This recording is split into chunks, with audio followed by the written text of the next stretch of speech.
Anda telah mengunduh podcast yang dipaparkan oleh Pendeta Dr. Erastus Sabdono ini dari truth.id/voice. Selamat mendengarkan podcast ini.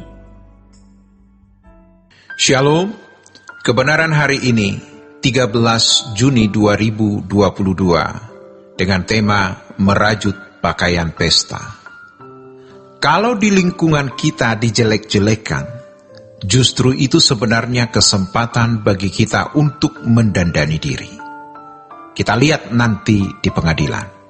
Jangan takut berubah, jangan malu, karena keselamatan kita tergantung diri kita sendiri.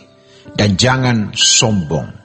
Kekayaan, penampilan, dan gelar kita tidak ada nilainya di hadapan Allah, kecuali kita memiliki pakaian pesta, yaitu kodrat ilahi yang membangun kesucian hidup sebagai irama.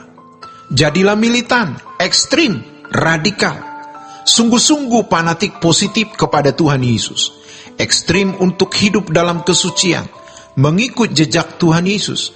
Maka para hamba Tuhan harus menyampaikan firman yang benar, bukan hanya memindahkan isi buku di mulut, tetapi menangkap pesan-pesan Tuhan di dalam hidup ini dan menyampaikan suara Tuhan lewat mulut kita.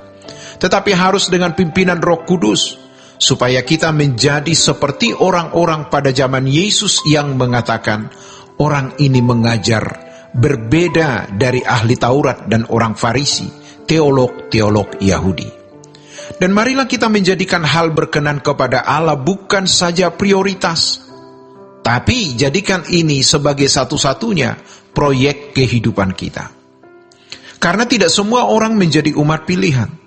Umat pilihan adalah orang-orang yang dirancang menjadi manusia Allah, man of God. Jadi, kita memang tidak boleh mengenakan ukuran baju kita ke orang lain. Itulah sebabnya, kita tidak boleh menilai agama lain. Jangan menilai agama lain dan membanding-bandingkan dengan kekristenan. Kita mengkhianati diri kita sendiri. Kita mengkhianati keimanan kita. Kita mencederai agama lain. Masing-masing orang punya keyakinan. Jadilah seperti yang mereka yakini. Dan masing-masing orang akan bertanggung jawab. Karena Alkitab jelas berkata bahwa memang ada orang-orang yang ditarik Bapa. Kalau tidak, tidak bisa. Ditarik Bapa bukan berarti pasti masuk surga. Dalam Yohanes pasal yang ke-6 ayat 44 dikatakan, tidak seorang pun datang kepadaku kalau tidak ditarik Bapa. Jangan diartikan pasti masuk surga. Di ayat lain dikatakan, banyak yang dipanggil, sedikit yang dipilih. Yang dipilih siapa? Yang pakai pakaian pesta. Lalu pakaian pesta, siapa yang membuatnya? Mesti masing-masing individu. Undangan itu tidak berikut satu bungkus baju pesta. Baju pesta, kita urus sendiri. Jelas ada perjuangan individu untuk bisa ikut pesta itu. Kita adalah orang yang diundang, yang dipilih Tuhan. Artinya, tidak untuk semua orang. Dan kalau kita dipilih Tuhan, kita dirancang untuk serupa dengan Yesus.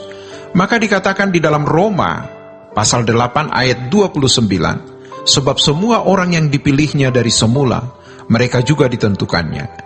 Yang dipilih itu orangnya, sedangkan yang ditentukan adalah standarnya. Kita dipilih, ditentukan untuk serupa, bukan ditentukan untuk selamat. Jadi kita tidak bisa hidup suka-suka. Untuk itu, tidak bisa tidak, kita harus serupa dengan Tuhan Yesus. Itu berat. Tetapi kalau dibandingkan dengan kemuliaan yang kita akan peroleh nanti, tidak ada artinya. Yang dikatakan oleh Paulus dalam Roma pasal 8 ayat 18, penderitaan kita zaman sekarang tidak sebanding dengan kemuliaan yang kita akan dapat. Di ayat 17 dikatakan bahwa kita yang menjadi anak-anak Allah itu menjadi ahli waris. Namun tidak mungkin Allah mewariskan kemuliaan kepada orang yang tidak mulia keberadaannya. Jadi, memang menjadi Kristen itu bukan berat, melainkan berat sekali, bahkan mustahil. Tapi, yang mustahil bagi manusia, tidak mustahil bagi Allah. Tidak ada strata pendeta atau strata jemaat. Semua kita imamat-imamat, seperti yang dikatakan dalam 1 Petrus pasal 2 ayat 9. Semua kita imamat-imamat, hulu balang. Tuhan pasti membentuk kita, mendewasakan kita supaya kita layak mewarisi kemuliaan bersama Tuhan Yesus. Kalau di dalam Roma pasal 8 ayat 29 dikatakan bahwa dia menjadi yang sulung di antara banyak saudara. Ini kalimat luar biasa, karena di balik pernyataan tersebut kita disejajarkan dengan Yesus dalam kata saudara. Artinya bahwa kita bisa menjadi serupa dengan dia, dan kita memang dipanggil untuk itu. Tuhan Yesus berkata, bekerjalah bukan untuk roti yang dapat binasa. Pada umumnya, orang bekerja dan menyelenggarakan hidupnya hanya untuk roti yang binasa, dalam bentuk rumah, mobil, kedudukan, makan minum, wisata, dan lain sebagainya. Bukan tidak boleh memiliki semua ini, tetapi itu bukanlah tujuan. Cara pandang kita harus cara pandang kekekalan. Suatu hari nanti di kekekalan, orang-orang pilihan ini akan tahu betapa bernilai dan berharganya menjadi umat pilihan itu, yang tidak diberikan kepada semua orang. Dan kalau seorang Kristen tidak menggunakan kesempatan ini, ia akan sangat menyesal.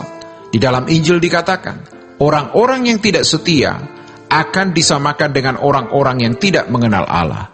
Oleh sebab itu, kita harus memiliki waktu berjumpa dengan Tuhan, mengalami Tuhan secara real. Dalam perjumpaan-perjumpaan tersebut, pasti Roh Kudus akan bicara. Hanya Roh Kudus yang bisa berbicara kepada kita. Dan kita akan diajari Tuhan, dididik oleh Roh Kudus untuk merajut pakaian pesta kita, yaitu kesucian hidup. Demikianlah kebenaran hari ini. Tuhan memberkati. Sola Gracia. Untuk berlangganan renungan harian dalam bentuk cetak, silakan hubungi Truth Literatur di nomor telepon 0878 7870 7000. Untuk mendapatkan CD khotbah, MP3 renungan Truth, dan CD album lagu produksi Sola Gracia, Anda dapat menghubungi di hari dan jam kerja di nomor telepon 021 638 60953. Tuhan Yesus memberkati. Sola Gracia.